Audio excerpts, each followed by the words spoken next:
अच्छा, इसमें तो सबसे पहले हम देखते हैं कि क्यों जो है समझा जाता है कि घर बैठ के जो बच्चे खेलेंगे तो वो क्यों सेफ है। हुँ, तो इसमें हम देखते हैं कि एक मॉरल पैनिक है कि आप बाहर जाओगे तो जो है वो हमारे बच्चे खराब हो जाएँगे, ठीक है? हुँ, दूसरा ये कि टेक्नोलॉजी को लाइक टेक्नोलॉजी के बेनिफिट्स और डिसएडवांटेज दोनों है ना, तो हम ये देखते हैं कि टेक्नोलॉजी को जो है वो अगर हम इस एंगल से देखें कि टेक्नोलॉजी जो है वो बेनिफिशियल है बच्चों के लिए, ठीक है?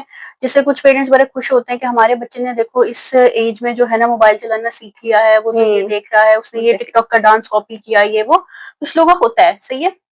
तो अगर हम वैसे इसको सोशियोलॉजिकल लेंस में देखें तो हम ये कहते हैं कि सोशलाइजेशन जो है बच्चे की सेल्फ डेवलपमेंट के लिए बहुत इंपॉर्टेंट है क्योंकि उसके अंदर जो बेसिक सोशल स्किल्स हैं जैसे एम्पैथी है, कॉन्फ्लिक्ट हुँ, रेजोल्यूशन है, नेगोशिएशन वगैरह है, ये सब डेवलप होती है आपकी इंटरेक्शन से जो आप सोशल में बाहर जाके करते हो, राइट? एग्ज़ैक्टली।